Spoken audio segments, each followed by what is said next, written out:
નમસ્તે મિત્રો, આજે આપણે વધેલી રોટલીમાંથી એકદમ નવો ક્રિસ્પી અને ચટાકેદાર નાસ્તો બનાવશું જે બાળકોથી લઈને મોટાને બધાને ખૂબ જ પસંદ આવશે। સૌથી પહેલાં રોટલીને પિઝા કટર અથવા ચપ્પુની મદદથી આ રીતના ત્રિકોણ આકારની પટ્ટીમાં કાપી લઈએ।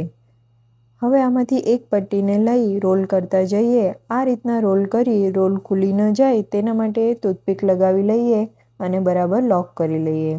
તો એક ટૂથપીકમાં 3 રોલ આરામથી આવી ગયા છે અને મેં આ જ રીતના બધા રોલને તૈયાર કરી લીધા છે। હવે આપણે આ રોલને મીડિયમ ફ્લેમ પર ગરમ તેલમાં ગોલ્ડન બ્રાઉન અને એકદમ ક્રિસ્પી થાય ત્યાં સુધી તળી લઈએ। આ લેફ્ટ ઓવર રોટલીની રેસીપી ગમે તો વિડીયોને લાઇક કરજો, શેર કરજો અને ચેનલને સબસ્ક્રાઈબ કરવાનું ભૂલતા નહીં।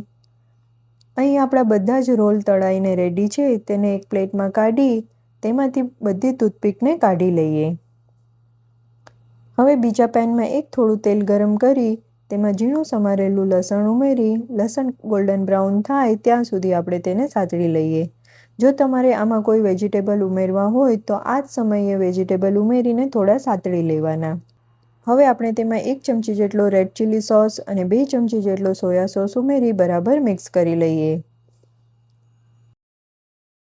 એક નાની ચમચી કોર્નફ્લાવરને પાણી સાથે મિક્સ કરીને મેં સ્લરી બનાવી લીધી હતી તેને પણ ઉમેરી સોસ એકદમ ઘટ્ટ અને ગ્લોસી બની જાય ત્યાં સુધી આપણે તેને મિક્સ કરી લઈએ।